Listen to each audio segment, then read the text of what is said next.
Ils sont dans les campagnes, les forêts, et aussi sur tous les sites internet, et vous en usez et abusez, que ce soit les community managers ou simplement vous, pour agrémenter un petit message, on va parler du GIF. Salutations, ici le Profusor. Si vous ne savez pas comment prononcer GIF ou GIF, je vous mets la petite vidéo de Linguisticae qui vous donnera la réponse, et nous on va parler d'autre chose.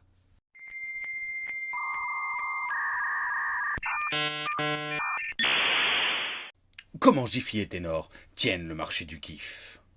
Jiffy et Tenor, les deux plateformes de GIF, appartiennent l'une à Facebook, l'autre à Google. Et si les petites images animées sont généralement très gentiment, généreusement offertes, c'est que la valeur est ailleurs. Vous les utilisez dans les SMS, les échanges Slack, pour faire les posts sur les réseaux sociaux. Depuis 10 ans, le GIF est LE format roi pour exprimer rapidement une manière amusante d'une idée sur le web. C'est un complément aux émoticônes. Émoticône. Quelle est la bonne prononciation? Pourtant, ces petites images animées sont au centre d'une guerre économique qui vient tout juste de commencer. Qui se cache derrière les GIFs? Parmi les différents fournisseurs de GIFs qui existent sur le web, seuls deux ont un réel impact économique. Il s'agit de Jiffy et Tenor, les deux services qui sont directement intégrés aux interfaces de Twitter, Slack, Instagram, WhatsApp, Facebook ou Messenger. Bien évidemment, ces plateformes ont été rachetées ces dernières années. Google a dépensé 100 millions de dollars en 2018 pour acquérir Tenor, tandis que Facebook s'est porté acquéreur de Giphy pour 400 millions de dollars en 2020. Le plus beau dans tout ça, c'est que la grande majorité des internautes n'ont pas conscience que ce sont ces deux géants du web qui se trouvent derrière ces services.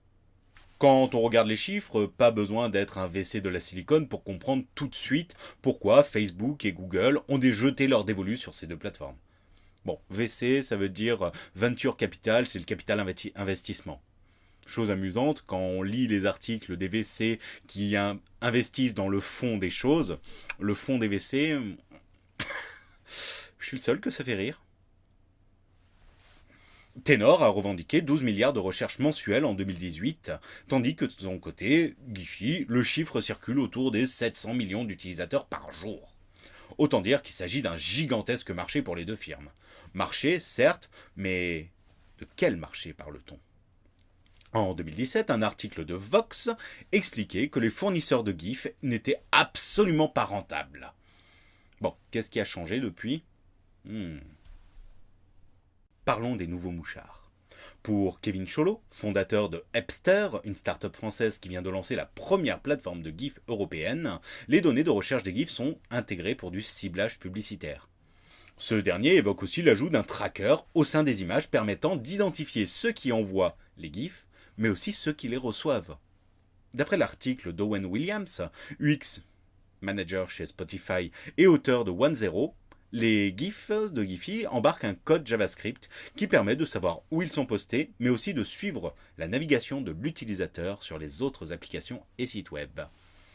On critique beaucoup le pixel Facebook, mais le code de Giphy, c'est la même chose. Un partenariat avec les marques, c'est justement pour s'élever contre ce tracking intrusif que Kevin Cholot propose une alternative européenne avec Apster. Sa plateforme, qui vient d'être lancée, compte déjà plus de 10 000 images animées.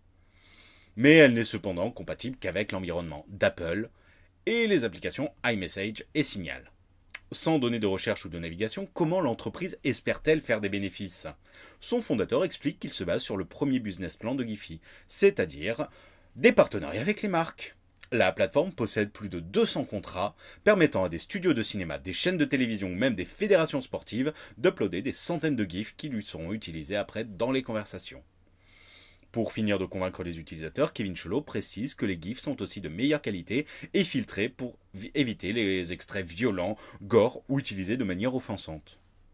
C'est con ça, puisque des fois on aimerait bien mettre un extrait bien violent, bien gore. Mais en fait ça serait pour illustrer quoi? À votre avis? Reste à voir si ces arguments seront suffisants pour convaincre les internautes de ne plus laisser traîner leurs données chez Google ou Facebook. On verra ce que ça donne. À bientôt!